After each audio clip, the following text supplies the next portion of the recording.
E aí, amores, estamos ao vivo, mais uma live hoje no horário especial. Vou receber aqui o Dr. Jairo, maravilhoso. Oi, Douglas, oi, Jairo, que bom que vocês já estão aqui. Vamos botar uma musiquinha.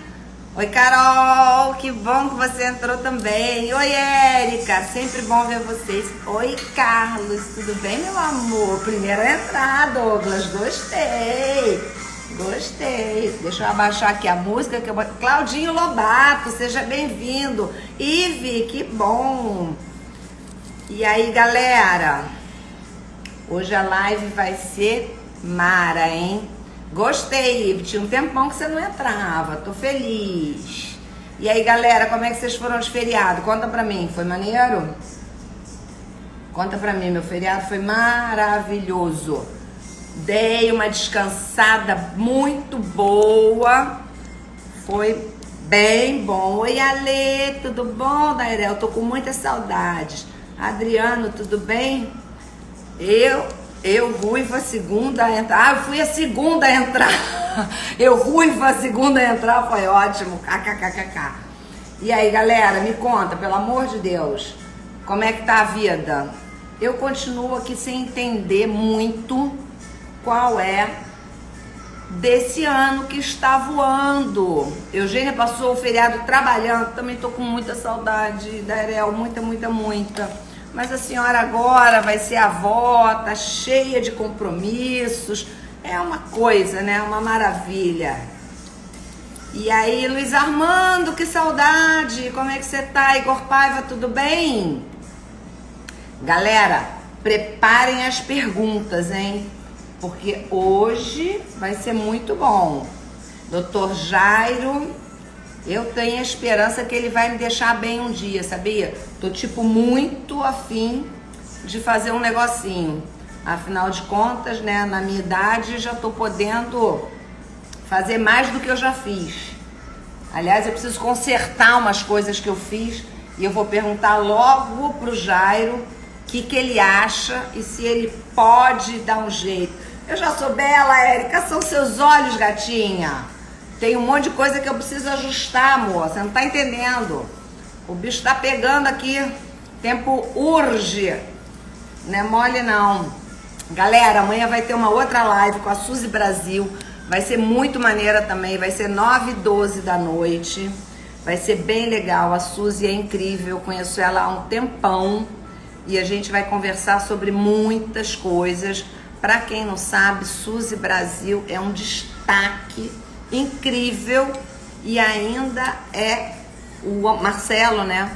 Ainda é autor, escreve vários programas e amanhã a gente vai conversar sobre tudo isso. Eu vou te aceitar, Jairo, já vou te chamar, gatinho. Calma, só tô dando oi pra galera.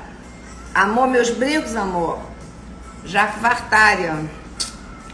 É muito bom. Ó, Jairo, pra gente não perder tempo. Tudo bom, Maria do Socorro? E aí? Vamos nessa que a gente tem... Eu tava ansioso aqui. Oi? Eu tava ansioso aqui esperando. Tava doido para entrar, né, amor? Estamos juntos. Muito obrigada, E aí, meu amor? por Nossa, eu que agradeço. Tempo para a gente estar junto e poder conversar com a minha e com a sua audiência. Obrigado. Né? Obrigado. Eu que agradeço. Certeza que o nosso papo vai ser muito bacana. Você sabe que eu sou sua fã e super tô doida recíproco para me entregar para você.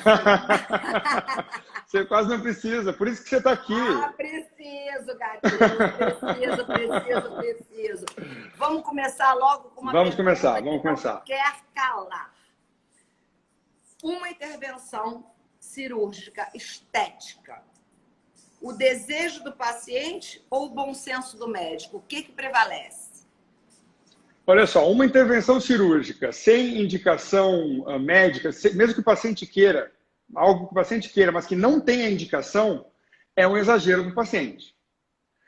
Uma intervenção cirúrgica sem o desejo do paciente, que seja só o desejo do médico, é uma invasão. Então, a resposta que eu te dou é que precisa ter, naturalmente, as duas coisas. Por quê? prevalece basicamente o desejo do paciente. Mas toda cirurgia precisa, como é uma coisa muito séria, precisa de substrato, precisa de ter um diagnóstico, assim como qualquer coisa na medicina. Tem uma história, anamnese, exame físico, se chega num diagnóstico, se faz um plano terapêutico e você vai fazer o tratamento cirúrgico. Se não tiver um diagnóstico, se não tiver algum substrato, não adianta só ir pelo desejo do paciente. Muitas vezes eu tinha um professor que dizia isso. Se você está operando 100% dos pacientes que sentam no seu consultório, tem alguma coisa errada. Porque alguns casos você vai ter que negar, porque são os casos que não estão adequados para serem operados. Existem sim alguns exageros. Eu imagino que hoje em dia exista, inclusive, muitos exageros. Né? A tecnologia, enfim, ajuda muito a gente. Eu, por exemplo, minha mãe faleceu aos 46 anos de idade. Ela era jovem. Sim. Mas em 1985, ela era uma senhora. Vista como uma senhora e se portava como tal. Não costumes, né? Uhum. Exatamente. Então, assim, ela era uma senhora. Eu tenho 54 anos hoje em dia. Zero e não senhora. Me sinto uma senhora. Não, você não é uma senhora. Como uma senhora. Não, exatamente, eu te entendo. E não me sinto exagerada. Obviamente, eu tenho alguns limites. Vou te dizer alguns, e eu não acho que sejam caretice, tá? Eu abuso dos meus decotes, porque eu gosto do meu colo e porque eu sempre gostei de brincar um pouquinho com a sensualidade e tal. Mas as minhas mini-saias já foram aposentadas há muito tempo, entendeu? Entendi. Eu uso shorts para ir à praia, para, de repente, ir no mercado, aqui embaixo, uma coisa, Sim. fazer um passeio de barco. Mas eu não uso mais, eu não tenho mais essa prática de coisas tão curtas quanto eu usava há alguns anos atrás. Eu tenho pernas finas, bem torneadas, não é nenhuma vergonha expor as minhas pernas, principalmente para mim. Mas é o teu conceito hoje. Mas eu não me sinto mais à vontade. É quase como se fosse um exibicionismo, para, no meu ponto de vista, colocar mini saias muito curtas. Eu uso saias acima do joelho. O conceito de beleza, ele é influenciado pelo tempo que você está e pelo local onde você está. São duas coisas. Sim. Tempo. O belo em 1970 não necessariamente é o belo agora. E o local onde está. O belo aqui no Rio de Janeiro não necessariamente é o belo em Istambul. Entendeu? Exato. Então são coisas completamente distintas. Com certeza, a sociedade interfere no conceito de beleza e no conceito que a gente traz para o consultório. Isso reflete, não dá para dizer que a gente fica imune ao que acontece fora. O consultório reflete o momento que nós estamos passando. Agora, sempre vai prevalecer a indicação baseada em diagnóstico, não uma coisa apenas ao bel prazer do paciente. Aquilo que a gente volta para a primeira pergunta. E a segunda coisa que você falou, que é muito verdade, é que assim, eu te conheço pessoalmente, nós somos amigos pessoais. No final do vídeo a gente vai começar a contar a história rapidinho, como que a gente se conheceu, mas que é muito engraçada. Mas assim, eu te conheço e a gente tem convívio pessoal e a gente sai junto para algum restaurante ou para algum barzinho e você é do meu convívio pessoal, é uma amiga pessoal. E você já falou a sua idade, 54 anos, eu tenho 37, e eu nunca senti nenhuma diferença da questão de idade. Eu estou exatamente com uma amiga do meu lado. Isso é a prova, e é por isso que a gente fez essa live, porque você é a pessoa que representa para mim, você é a encarnação viva do que representa para mim estar de bem com a sua idade, não seja qual for o número, não é o número que importa. Eu já vi pacientes aqui, eu fiz até escrevi isso para colocar naqueles cartões que eu coloco no Instagram, eu já vi pacientes lindas, extremamente insatisfeitas com algumas coisas. Eu já vi pacientes que estavam com um nível de beleza, ou aspas, beleza, mas estavam satisfeitas com o que encontravam e talvez não seriam o padrão que se fala de corpo, por exemplo, sim, extremamente felizes com o que estão. Então, é muito mais uma questão interna do que uma questão apenas externa. O externo, para ele estar bem, precisa que o interno esteja melhor antes. Com certeza, com certeza. Uma coisa que aconteceu comigo, você sabe, algumas pessoas que estão aqui na live podem saber, mas a maioria com certeza não sabe. Eu fiz um procedimento, né, uma cirurgia plástica muitos anos atrás. Eu tive 2 filhos e eu amamentei durante 4 anos seguidos porque por um acaso eu amamentei o meu primeiro filho durante 2 anos, nesse meio do caminho eu engravidei e pude amamentar o segundo filho. Eu digo pude porque a tendência natural da mulher é amamentar realmente, mas existem algumas mulheres que não conseguem por alguns motivos. Eu entendo que a maioria das mulheres, inclusive, que deixam de amamentar é porque elas não souberam o caminho correto, porque Com certeza. para mim claramente é uma coisa de demanda, mas a gente precisa ter um ambiente muito favorável e esse ambiente é muito difícil. Isso dá uma live inteira sobre aleitamento. Só sobre materno, a questão do aleitamento. né? Uhum. Enfim, mas eu tive a sorte de ter muita facilidade de amamentar os meus 2 filhos. Com o Hugo, que é o meu primeiro filho, foi muito fácil, muito tranquilo. Então eu conversei muito com ele enquanto eu estava esperando o César, e ele estava muito louco para ter um irmão. Ele conversava com o irmão pelo meu umbigo e tal. Ele queria muito que aquele irmão chegasse. Foi muito fácil ele se desprender dos seios da amamentação para o irmão dele poder mamar. E eu fiquei na minha cabeça com uma coisa que é uma loucura, não tem nada a ver, eu sei que foi uma loucura, mas não me arrependo, de que eu tinha que dar o peito durante 2 anos para o César também, já que eu tinha dado para o Hugo. Então, E aí veio a consequência. Amamentei 4 anos. O que aconteceu? Eu fiquei sem peito. Não é que meu peito caiu, não. Eu fiquei sem peito. Eu fiquei com 2 biquinhos e só. É uma substituição do tecido glandular por tecido gorduroso, muito comum após a amamentação, quando caem todos os hormônios. Exatamente. Aí, o que aconteceu? Eu, passado alguns anos, eu me separei do pai dos meus filhos, me casei de novo.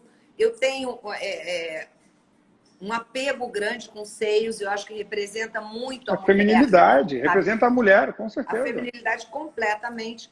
E sempre gostei de usar decote e tal, e resolvi colocar silicone, colocar próteses.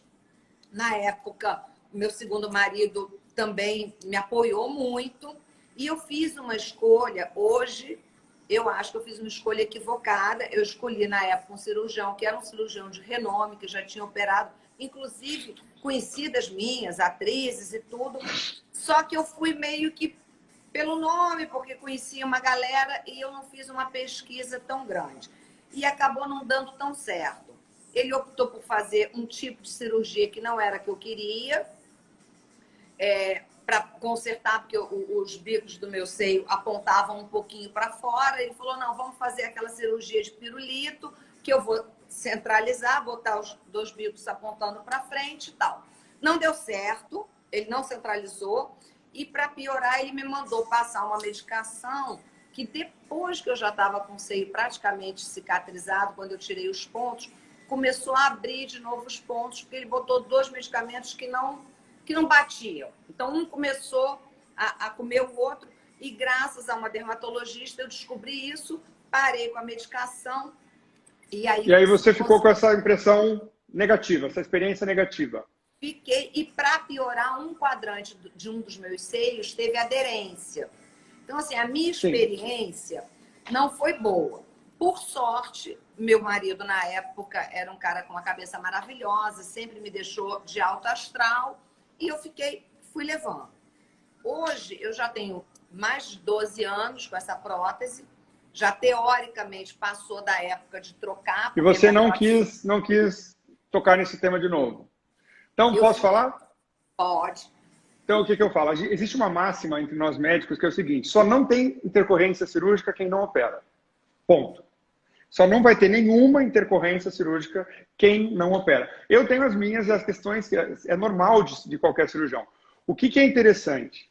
O lado do paciente precisa ser ouvido, porque você está trazendo abertamente, e é exatamente essa a ideia, uma experiência que você teve, e aí talvez te paralisou no fato de andar para o próximo passo. Sim. Às vezes a maneira como foi conduzido, e não é necessariamente a questão de ter uma intercorrência, uma coisa que saiu da rota que se planejou, mas a maneira como o profissional leva é muito importante. Exatamente. Então talvez isso possa ter acontecido, mas isso não pode ser, de forma alguma, para nenhum paciente que estiver ouvindo aqui ou para você, empecilho para dar um próximo passo e seguir nisso, porque a cirurgia plástica é uma das áreas da medicina que mais evolui, que mais cresce, que mais se expande, inclusive com técnicas, né? Técnicas cirúrgicas que vão modificando, vão elaborando mais. não quer dizer que uma cirurgia infeliz lá atrás vai ser uma cirurgia infeliz no futuro. Não quer dizer que 3 cirurgias felizes lá atrás você não vai ter nenhuma intercorrência. É uma questão que acontece. Com certeza, com certeza. E assim, no meu caso, eu acho que foi um erro, não foi nem literalmente na hora da cirurgia, entendeu? Eu acho que Talvez foi a condução, né? Tem intercorrências de... Infelizmente, depois eu conversando com essas minhas amigas que tinham feito cirurgias com eles, elas também não estavam felizes, por N motivos, entendeu? Porque ele fez de uma forma que ele preferia e não deu o resultado que elas esperavam. Sim. Então, isso acabou agravando um pouco mais o meu estado de espírito de botar 3 pés atrás. Eu não tenho nada contra a cirurgia plástica, muito pelo contrário, eu acho assim, uma das áreas da medicina mais brilhantes. Eu tenho uma ex-cunhada que queria fazer, eu já conversei isso com você, cabeça e pescoço, porque ela queria muito cuidar das pessoas, e eu aconselhei ela a fazer cirurgia plástica, e o meu argumento era exatamente esse. Você, com cabeça e pescoço, vai ter uma carreira muito dura, porque você vai perder a maior parte dos seus pacientes. E se você tem tanto esse desejo de trazer alegria e recuperação para as pessoas, você pode fazer cirurgia plástica, que você vai entregar em 50% do seu tempo felicidade, né? Vai conseguir... Verdade, é uma especialidade feliz. Isso é verdade, essa palavra é verdadeira.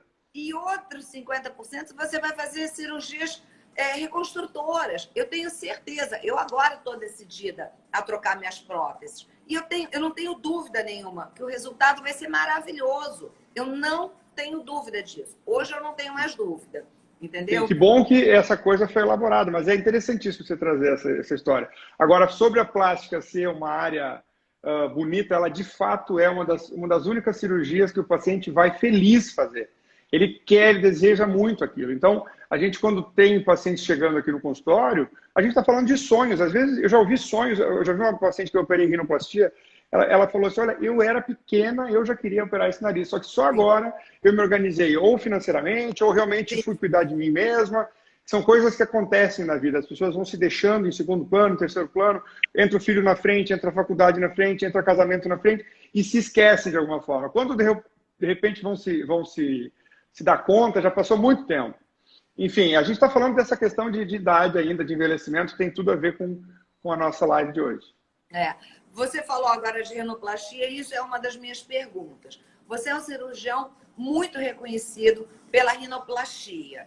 Você é muito fera na rinoplastia, mas eu sei que você Obrigado. É fera em várias outras áreas, inclusive a gente já está paquerando algumas outras coisinhas. Eu não quero só trocar minha prótese, eu acho que eu preciso começar a pensar em mexer no meu olho, que hoje em dia eu já acordo com a pálpebra um pouco inchada. E eu sei que a indicação de pálpebra não é só uma coisa estética, é inclusive clínica, né? Ela é funcional, É super importante. E eu sei disso porque uma tia-avó minha, há muitos anos atrás, nos anos 80, fez pálpebra exatamente por uma indicação do oftalmologista. Então, assim, eu não tenho dúvida. E, obviamente, eu imagino que a cirurgia feita precocemente, quer dizer, antes de estar dando problema, ela é muito mais fácil, né, de se resolver, tanto no centro cirúrgico quanto no pós-operatório. Eu estou correta? Sim, dependendo da cirurgia. A gente tem 4 motivações que trazem os pacientes ao nosso consultório. Geralmente, todos os pacientes a gente consegue englobar em 4. Ou é correção de alguma coisa, de sinais do tempo. Geralmente, pacientes de mais idade que vêm corrigir flacidez ou alguma coisa assim. Sim. Ou transformação, por exemplo. Uma rinoplastia é considerada uma transformação, não uma correção, mas não é necessariamente um erro. A outra questão é embelezamento, motivados por ficar mais bonitas. Até pessoas que já estão muito belas querem ficar um pouco mais, em pontos específicos. E o quarto motivo, que aí entra nesse que você falou, que é o que a gente chama de positive aging, ou seja, prejuvenation. Antes dos sinais do tempo, você começa a fazer tratamentos, não só cirúrgicos, mas não cirúrgicos, que vão, enfim, levar esse paciente muito mais além, em sentido de envelhecer bem, né? Então, acho que hoje em dia, começar cedo fazer aos poucos, escolher bem o profissional, mão leve, naturalidade, segurança, são conceitos que a gente vai plantando para que ao longo de uma carreira você faça enfim, um consultório com pacientes assim bem tratados, sem exageros. Sim. Eu acho que assim, um dos maiores cartões de visita de um médico, principalmente de um cirurgião plástico, são as suas pacientes, né? Os seus pacientes, é o resultado que ele tem. Obviamente, eu talvez diria que 70%, vou chutar aí um número, tem uma relação muito grande com a mão leve do médico, com a sabedoria dele de entender qual é o procedimento adequado, o quanto daquele procedimento, e 30% às vezes passa, né? Por exemplo, eu acho que são três conceitos. Não tem jeito, eu acho que eu diria que são três coisas, Claudinha, só para pegar esse gancho que você falou. Tá. A primeira é essa que você falou, entregar o que o paciente espera, né? Se o paciente espera aqui, você entrega aqui, ele sai encantado. Aqui ele sai ok e aqui ele sai um pouco infeliz. Então, você tem que entregar alguma coisa para o paciente. A segunda coisa é o atendimento, desde a porta da entrada até o último momento que o paciente vai embora, a experiência que ele teve no consultório, a maneira como ele foi tratado pela secretária, pelo cirurgião, pela equipe, pelo anestesista. Isso eu acho que talvez hoje... Você reza todo dia para Carol continuar aí, né? Carol é fantástica. Carol é fantástica. Lá no Sul, a Valquíria é fantástica. Eu estou extremamente bem assessorado. Extremamente bem assessorado. E o último quesito que eu coloco, que a gente não tem que valorizar sempre, é um tratamento ético. É alguém que vai te indicar apenas o que a ciência manda, não vai indicar além do necessário, não há necessidade de mercantilizar demais as coisas, não há a menor necessidade.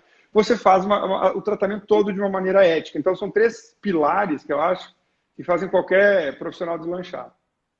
Com certeza, não tenho dúvida. Mas, voltando um pouquinho no início da minha pergunta, porque a gente vai conversando e vai se perdendo. Você é muito reconhecido pela rinoplastia, porque você tem resultados realmente incríveis e você é muito procurado. Mas, assim, as suas outras cirurgias são maravilhosas. Não te incomoda você... Porque, assim, eu vejo até que você fala muito de rinoplastia. Eu falo de nariz. Uma coisa é consequência da outra. Eu respondi isso hoje para uma paciente, né? Ela perguntou, qual é a cirurgia que você mais faz? A minha cirurgia que eu mais faço é rinoplastia. Sim. Isso vai acontecendo ao longo dos anos, acontece por um acaso, porque não um acaso. Eu comecei rinoplastia de uma escola onde eu fiz muito nariz, então eu fiquei muito seguro em fazer a rinoplastia e eu acho que no início isso fez toda a diferença.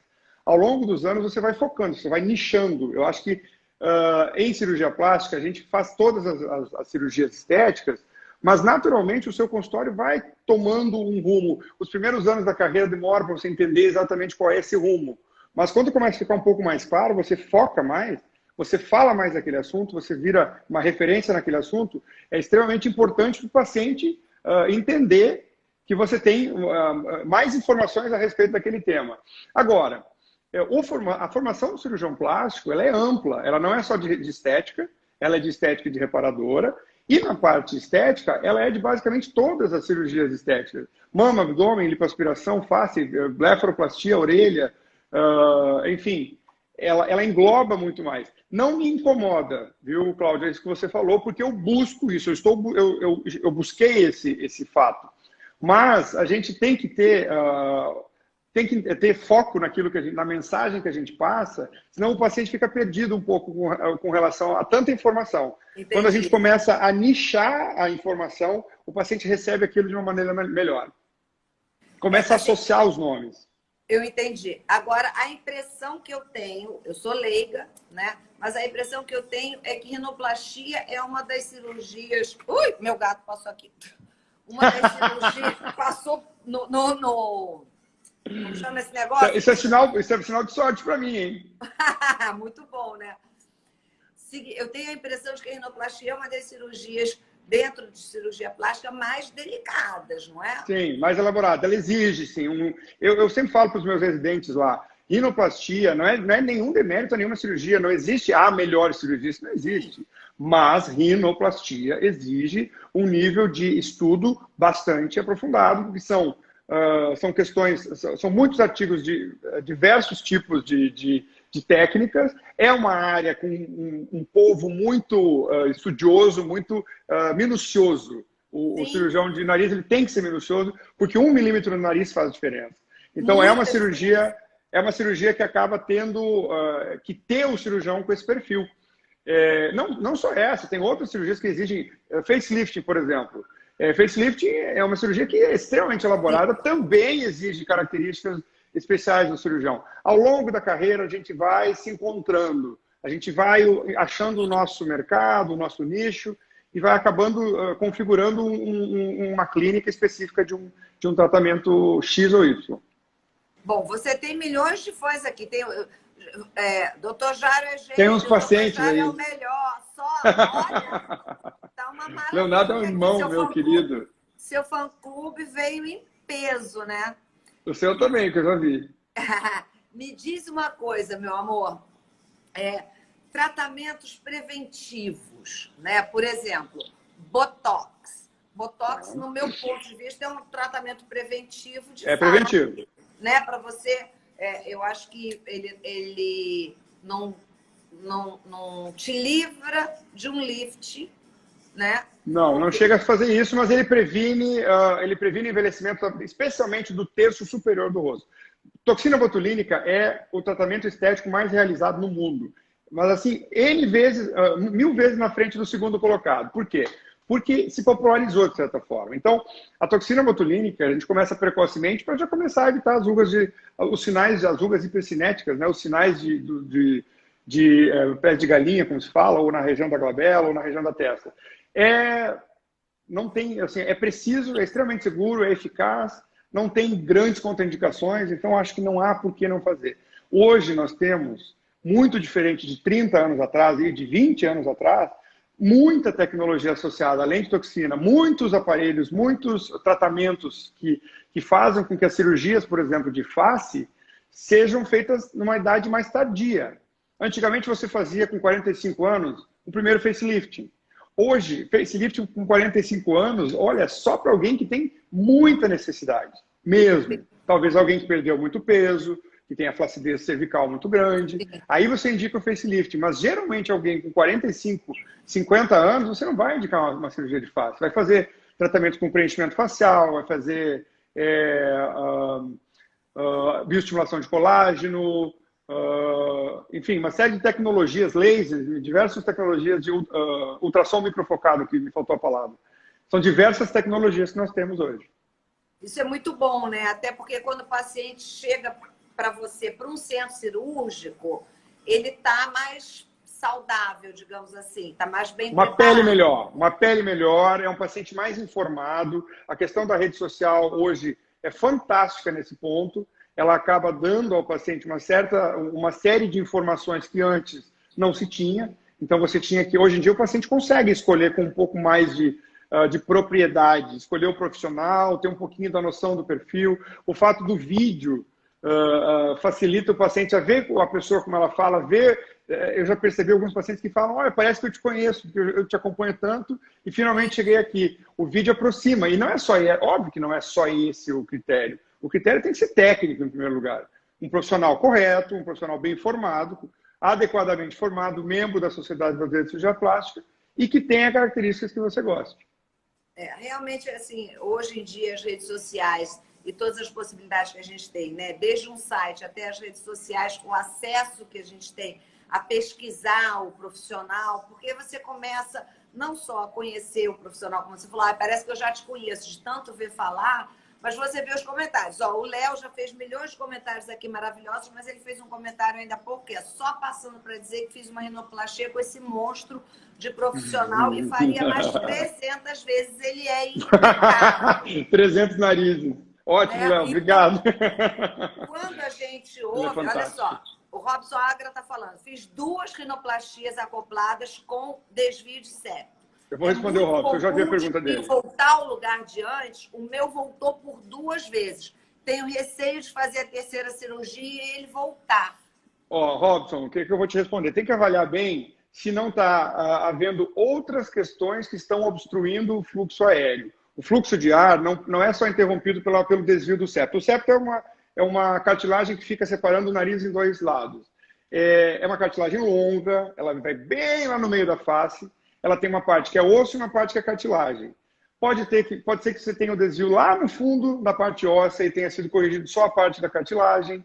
Pode ser que desalinhar? Sim, pode desalinhar após uma rinoplastia, porque a rinoplastia é uma cirurgia totalmente estruturada, como se fosse montar uma pirâmide e colocar umas estacas para manter essa pirâmide estruturada. Pode ser que tenha acontecido alguma coisa no transoperatório. Então, não te preocupa com relação a isso, procure seu profissional e confia no que ele está falando. Não, Robson vai vir para o Rio. Robson é um grande amigo meu de João Pessoa. Ele hoje mora novamente em João Pessoa, mas ele já morou muitos anos aqui no Rio. Ele vai vir ao Rio e eu vou levá-lo ao seu consultório para que você conheça ele pessoalmente. Ele é um homem lindíssimo, maduro, lindíssimo, mais jovem do que eu. Está entre você e eu. Tá ótimo. Gatíssimo. Eu faço questão de levar para ele te conhecer e vocês poderem conversar um pouquinho. Tenho certeza que ele vai ficar satisfeito com a conversa. Mas é isso. As pessoas têm realmente muita dúvida, né? O que eu ouço dizer hoje em dia é que... o Robson também não tem medo de falar a idade. 48, Robson. Isso aí, tá, parabéns. E é gato. Mas fica tranquilo, essa questão do desvio é interessante falar, pode sim acontecer reintervenções. Maravilha. Isso é super importante saber, né? Hoje em dia, não sei se eu estou correta, mas hoje em dia vocês usam uma prótese de silicone que já não é mais o estilo da minha. Hoje em dia, tipo, pode ficar para o resto da vida? Hoje em dia, a gente avalia a paciente pelo estado clínico dela, pelo estado da mama dela, e não por um número fechado. Não existe mais isso, porque nós estamos na 4ª geração dos implantes de silicone. É um implante que ficou mais tecnológico, é um gel coesivo, não é um líquido solto ali dentro, é um gel que, se fosse, por exemplo, fatiado no meio, iria ficar que nem uma gelatina, aberto dos dois lados, não ia vazar. Então, não tem mais aquilo de vazar. É um implante que é mais tecnológico, tem mais tecnologia agregada, e nós fazemos a avaliação anual dessa mulher para que ela faça, somente quando necessário, a reintervenção. Geralmente, Claudinha, a reintervenção é pelo desejo da mulher. Ela fez há 20 anos atrás e ela disse, olha, eu não estou feliz de novo, houve uma pequena queda, eu quero trocar por um maior, eu quero trocar por um menor. Então, a gente tem que respeitar isso. A maior parte das vezes é por desejo da paciente. Depois que são alguns casos, tipo de contratura, ou alguma ruptura, ou ptose excessiva, mas basicamente a mulher pedindo uma nova mama. Eu faço Haja visto o que você falou aqui. Eu faço esse controle anual e, graças a Deus, está tudo bem por enquanto, mas agora eu já estou bem decidida a fazer a troca, até porque eu quero consertar essa aderência e quero diminuir. Tá aí. Isso é um grande... Essa pergunta é ótima. Essa pergunta é ótima. Você acha que o conceito de beleza da mama variou ao longo dos tempos? Só pegando pelo Rio de Janeiro, por exemplo. Cidade do Rio de Janeiro. O que você acha? Eu acho que tem estilos, na verdade. Porque eu acho que, por exemplo, tem umas mulheres que malham muito, que elas... Tem 2 tipos de mulheres, para mim, que malham muito. As que gostam de mamas bem grandes e outras que malham muito e gostam de mamas pequenas. Mas para a mulher que está naquele, digamos, sei lá, no dia a dia, a mulher que se cuida e tal, mas não é uma mulher que é malhadona de academia, nada disso, eu acho que hoje em dia se usa uma mama mediana, não é mais aquela mama... Não é mais aquela. É isso que eu ia te falar. A gente percebe nitidamente no consultório, lá quando eu comecei, há 7 anos atrás, e agora eu já vejo que até o pedido da paciente é por uma mama menor. Ela percebe que é mais confortável para o dia a dia, ela percebe, e nós sabemos que mamas menores costumam causar menos problemas em algumas vezes, porque mamas muito grandes são maior peso, maior queda, talvez mais precoce, né? Uma queda mais cedo. Todas as mamas, ao longo do tempo, vão ter uma queda, não existe qual não tenha, isso faz parte. Então, o que eu observo, pelo menos nas 2 clínicas que eu tenho, é que o perfil do desejo está um pouco para menos do que era antes. Houve lá atrás uma febre de volumes muito exagerados, que eu acho que acabou passando.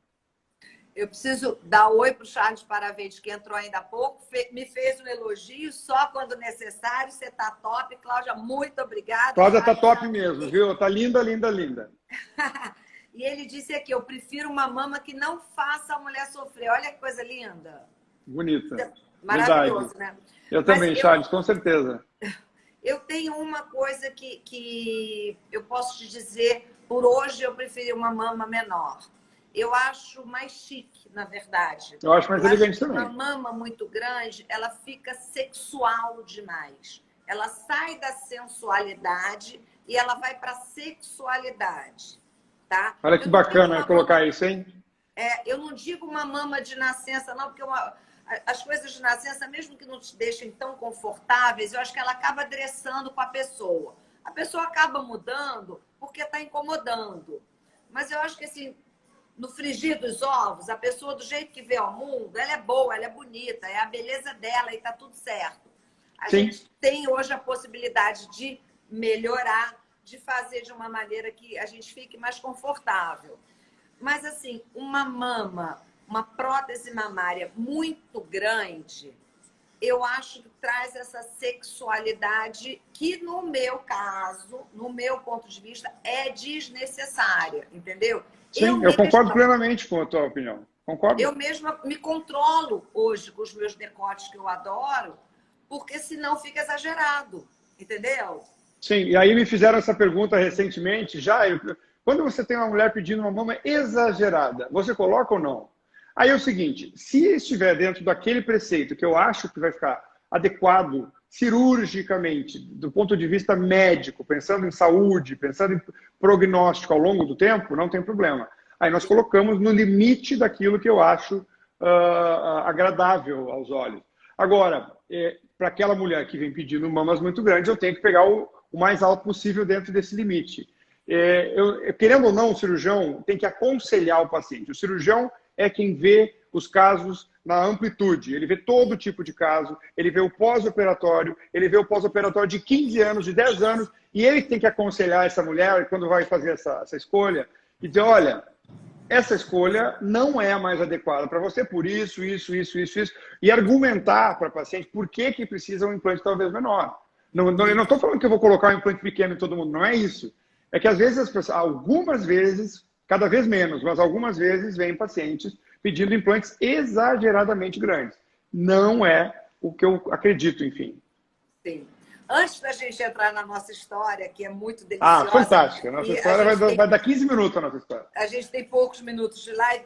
Você tocou rapidamente no assunto, mas eu queria que você fosse bem claro para as pessoas que estão aqui. O que é necessário para um paciente saber de um cirurgião, sobre um cirurgião, para fazer a escolha correta?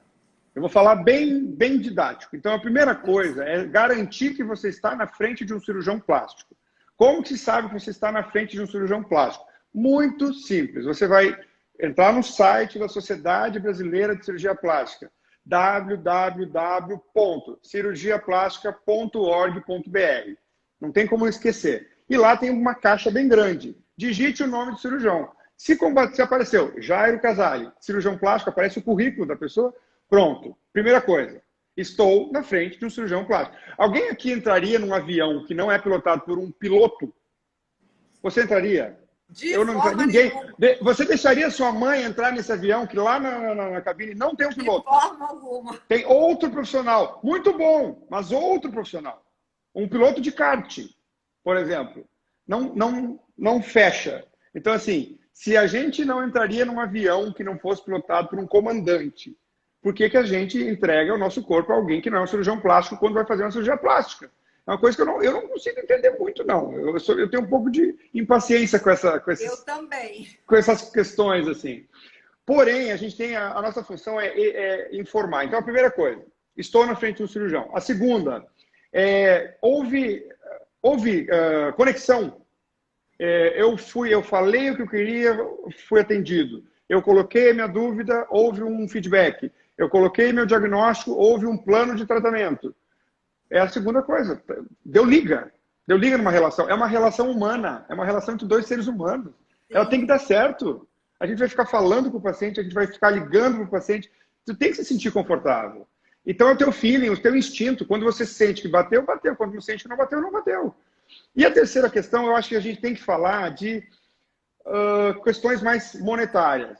cuidado onde vai operar, tenta operar em hospitais ou clínicas adequadas para tal, dá um Google na clínica, vê, se informa se tem alguma coisa, um histórico estranho, se informa com alguém que operou, cuidado com preços exorbitantemente baixos, porque medicina é cara, custa cara, existe uma variação natural de orçamento, isso é do mercado. Agora, as coisas andando aqui e um preço aqui, tem alguma coisa errada, entendeu? Oferecer um carro importado por, sei lá, Pelo X preço mil do reais, carro popular, tem alguma coisa esse carro errada, tem alguma né? coisa Esse carro tá errada. bichado, Então, né? são 3 pontos. Primeiro, ninguém entra em avião sem piloto, então também não vai entrar em cirurgia plástica sem cirurgião plástico.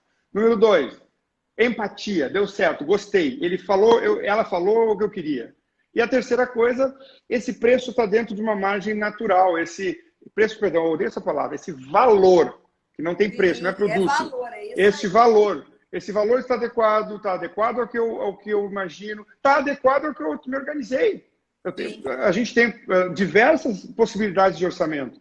E existe, sim, no mercado, diversas ofertas disso. Então, é normal. Não há razão. São 6 mil cirurgiões plásticos no Brasil. Não tem razão para não operar com cirurgião plástico. Sim, com certeza. É porque assim a gente vê com muita recorrência, né? Pessoas que vão, inclusive, a óbito, porque procuraram maus profissionais. Caminhos estranhos. Caminhos bem estranhos, bem estranhos. Enfim, eu acho que a gente Importantíssimo te falar isso, Claudinha. Obrigado pela pergunta, porque é fantástico. É isso que eu precisava falar. Imagina, isso é fundamental, acho que para todo mundo. Isso é utilidade pública. A gente vai ter que fazer uma outra live para falar várias outras coisas, porque eu tenho ainda 500 mil perguntas, mas como você propôs falar sobre como nos conhecemos, como foi o nosso encontro, a história foi fantástica. Eu adoro essa história. Abrevia ela, conta um pouquinho. Não, você vai começar a contar essa história que é muito boa, inclusive temos aqui Douglas, que faz Douglas, que é nosso irmão. História. Acontece o seguinte, eu estava voltando, eu tenho um consultório em Passo Fundo, no Rio Grande do Sul, eu voo muito, isso é parte do meu trabalho. Aeroporto, para mim, é um lugar onde eu até produzo muito, leio muito e fico em contato com um monte de coisas, resolvendo coisas de trabalho. Houve um momento que eu estava em Campinas, o céu se fechou, não tinha no Rio de Janeiro, não tinha como voltar para o Rio de Janeiro, foi cancelado o voo, cancelado todos os voos. Foi um momento que o aeroporto, o Galeão e Santos Dumont ficou fechado. Exato. Eu estava em Campinas, Claudinha estava nesse mesmo voo, Douglas, um amigo nosso, estava nesse mesmo voo, amigo oficial, amigo que virou irmão. E aí, Claudinha, você quer continuar? Pois é. Aí o que aconteceu? Cancelou o voo, esse nosso amigo curiosamente achou, estava dormindo, curiosamente achou que tinha pousado no Rio de Janeiro, chegou a chamar um Uber, só estranhou que o Uber... Se deu conta que estava indo em Campinas.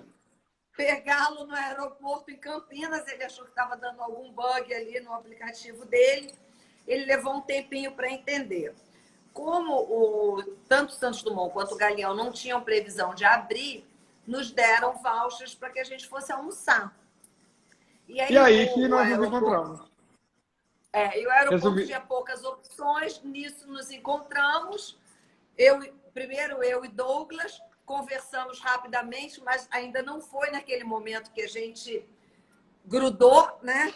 E quando eu cheguei e vi eles dois juntos, eles estavam tão íntimos, que eu achei que eram amigos já, eu fiquei ali meio que esperando, e nós ficamos conversando. Acabamos que fomos para o hotel com todo mundo do aeroporto, o aeroporto inteiro foi para o hotel. Não tinha como sair de Campinas. Enfim, só para abreviar, Claudinha, sem querer te interromper, essa é uma amizade que começou no aeroporto, eu, Douglas, Elô e Claudinha, e perdura, você foi 4, 5 anos, Cláudia, faz tempo isso? Sim. Não, e foi muito curioso, porque a gente foi entendendo ao longo daquela noite que a gente já se conhecia de alguma maneira, né? Tinha amigos em comum no Rio. Eu tinha viajado para vários lugares do mundo em um grupo que o Douglas estava inserido, porque era da empresa que ele trabalhava. Todos tinham alguma relação. Parecia, né? Sabe aquela série Sense8? Que todo mundo tinha alguma relação?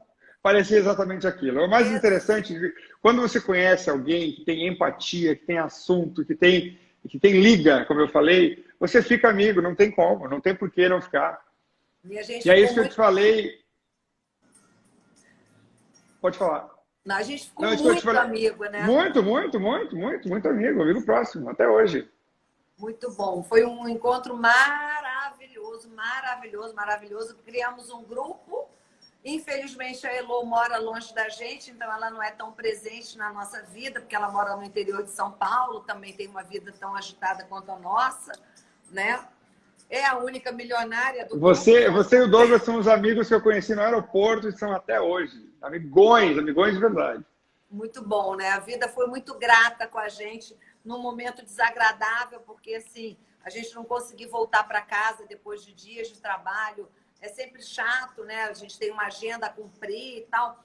Mas assim, a vida foi muito boa com a gente. Inclusive, a nossa volta foi muito curiosa, porque Foi vocês muito curiosa. voltariam no mesmo Ah, é? voo. Voltamos.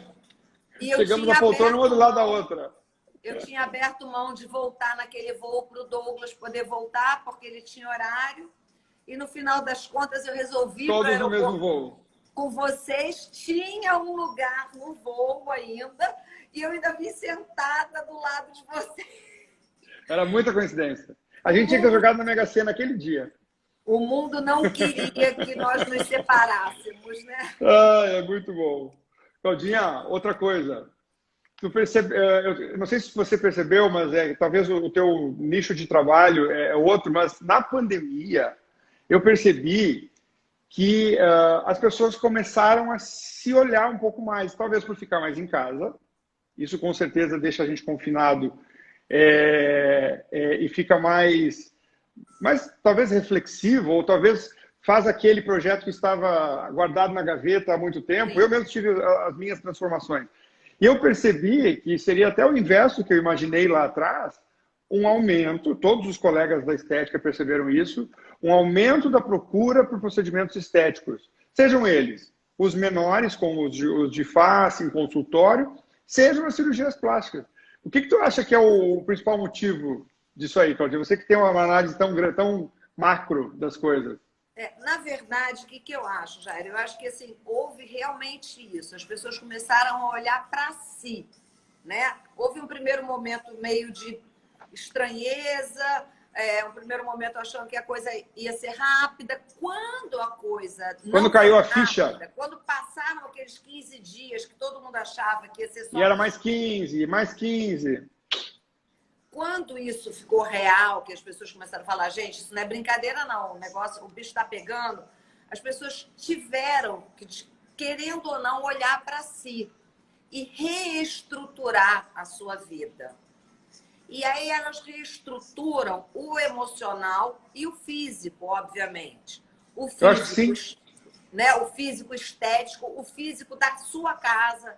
Você vê que 95% das pessoas que eu conheço mexeram drasticamente na sua casa, né? Fizeram aquelas mudanças, aquelas limpezas que você faz numa mudança mesmo, de tirar as coisas, reorganizar, repensar o que precisa, se desprender de coisas que não eram mais necessárias e que estavam ali acumulando uma energia completamente desnecessária. Isso não tem como não refletir na própria pessoa, no seu corpo, no seu espírito, né? Exatamente. Então, você tem tempo, inclusive, de repensar. Eu mesmo mudei drasticamente a minha vida, né? Eu passei a fazer lives, eu abri um instituto, eu escrevi um livro, eu lancei... Conta mais. Se apresente para os meus seguidores, que talvez ainda não te conhecem. Você tem uma agência... Eu tenho uma agência, eu faço gestão de carreiras, eu sou empresária artística, eu faço gestão de carreiras de artistas, de atores, de apresentadores de televisão, de palestrantes, de chefes de cozinha. Só falta um cirurgião plástico. Eu faço isso há muitos anos e é uma área que muito me agrada, eu me sinto muito confortável. E durante muito tempo me foi questionado por que eu não passava o meu conhecimento adiante. Literalmente, é difícil você ensinar, formar uma pessoa simplesmente com palestras, formar para ser empresário artístico. Por quê? 50% do meu negócio eu preciso de conhecimento técnico, né, de know-how, não tem como. Mas 50% é network. E network eu só posso Só se cria do zero. alguém que cola comigo. Então, quando eu coloco um assistente, um colaborador do meu lado, eu já formei vários. Tem vários empresários artísticos hoje em dia no mercado atuando que trabalharam comigo no início da carreira. E aí, lá, eles conseguiram unir o que eles já tinham de conhecimento com o meu conhecimento e com o meu network. Então, eu, durante muito tempo, refutei essa ideia de falar sobre o meu negócio. Até que, no início da quarentena, eu entendo que, de cara, eu saquei que o buraco ia ser muito mais embaixo. O meu mercado retraiu totalmente. Totalmente. É o que mais sofreu, talvez. Ele paralisou. Na primeira semana, eu fiz esse faxinão na casa. Botei para fora tudo que não merecia mais estar comigo. E aí, fui buscar na internet, fui buscar nos lugares alguma coisa que me seduzisse, que me encantasse. E aí eu comecei a entender um pouco de marketing digital, comecei a olhar com outros olhos para cursos online e por isso eu fundei o Instituto Agora É, para que a gente pudesse oferecer para o grande público cursos online de qualidade por preço acessível. E curso online é incrível, porque realmente você consegue acessar pessoas que precisam ter contato com esse produto, com esse material, e eles estão numa distância da gente que seria impossível no presencial, entendeu? Eu não consigo ir lá e a pessoa não consegue ficar. Então, isso é fantástico. Então, o online, ele permite isso. Já tinha um tempo que uma editora estava me pedindo para escrever um livro também, abordando a minha vida, e eu estava há muito tempo deixando isso para lá. Essa foi uma grande oportunidade de poder fazer isso também, não só pela pandemia, mas pelo momento de vida que eu estou passando. Então, tudo foi muito certinho. Eu, na verdade, ia escrever só o livro, ia dar para essa editora publicar, mas o editor do meu livro, do Vou Deixar de Ser Feliz por Medo de Ficar Triste, que é o livro da peça e tal, ele falou para mim, você não precisa, abre um selo, monta uma editora sua. Eu falei, mas eu, uma editora? Como assim? Não sou capaz. Aí ele, você é capaz, monta uma editora. Eu falei, só se você vier comigo. Quer ser meu sócio? Ele quer. Aceitou. Pronto. Fechou. Fechou. Já lancei um livro do Robson Agra, do Desvio de Septo. Sim. Sem De João Pessoa. de pandemia, que é maravilhoso, é super bacana. A gente conseguiu, na pré-venda, fazer 200% da nossa meta, foi incrível. Vou lançar meu livro agora, nos próximos dias. Já tenho mais 2 livros que estão contratados, já estão sendo escritos. Então, assim, as coisas se modificaram, entendeu?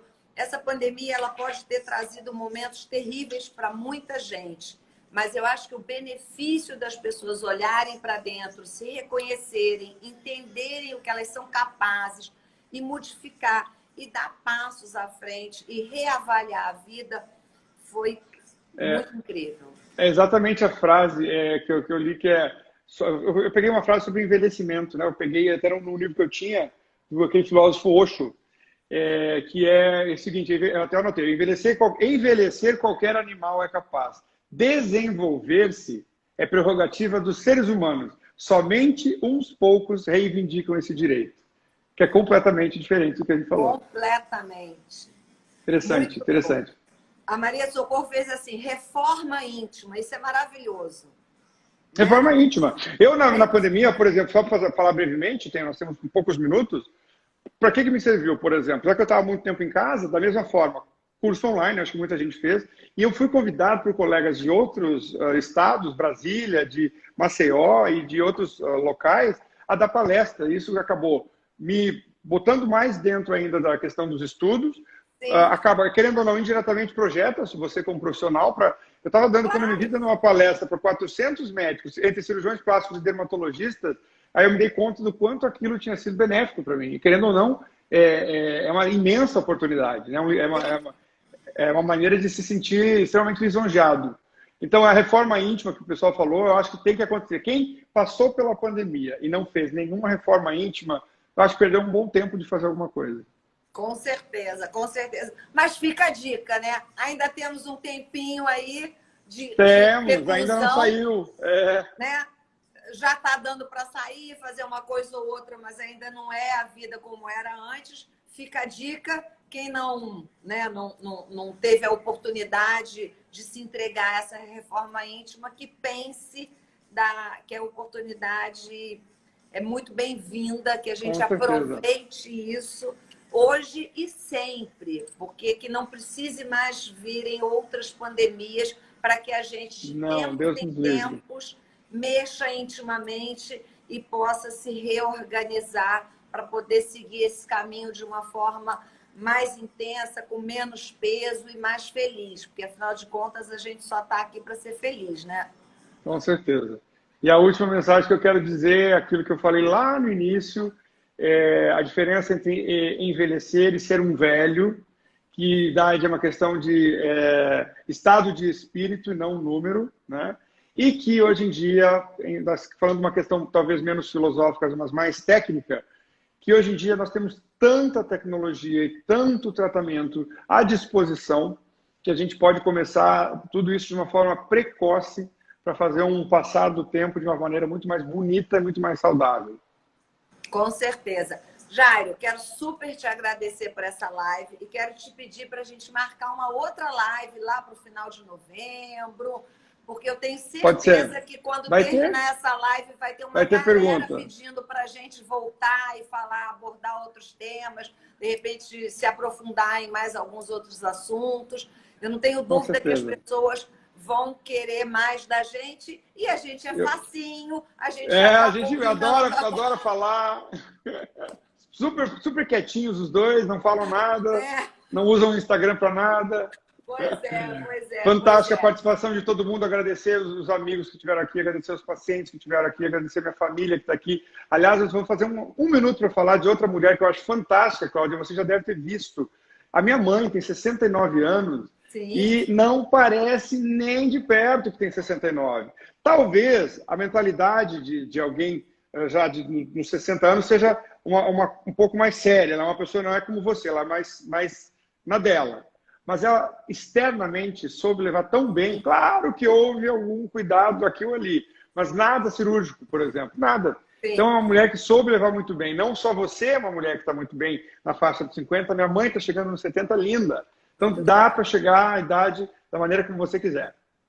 Com certeza, com certeza. Gente, todo mundo aqui elogiando, agradecendo a live, dizendo que a live foi linda, que gostaram de estar com a gente. Muito bom, estou muito feliz. Amanhã eu vou ter uma live extra também, às 9h12 da noite, com a Suzy Brasil, que é o Marcelo, é uma drag incrível, que eu conheço também há muitos anos, há 20 e poucos anos. Eu fui assessora de imprensa de uma boate que foi muito famosa aqui no Rio de Janeiro, chamada Le Boy, e a Suzy já fazia show lá nessa época. A gente fez muita coisa maneira. Eu tirei o João Willis do Big Brother direto para lá, com cobertura do Fantástico. A gente fazia umas entrevistas todo domingo, e foi uma galera maravilhosa. Lolô, Lucinho Mauro Filho. Nossa, uma galera foi entrevistada pela Suzy. Enfim, a gente tem várias histórias legais nossas juntas dessa época da Le Boy. Mas o Marcelo tem assim milhões de histórias maravilhosas. Ele escreve para vários programas do Multishow e atua também. Eu vou precisar correr e desligar, encerrar, porque senão a gente vai perder essa live e o povo depois mata. Um beijo. Um beijo. Obrigado, beijo, amo você. Obrigado. Uma semana abençoada. Espero todo mundo Que presente você na minha vida. Um beijo. Beijo, te amo. Obrigada. Também te amo. Tchau, tchau.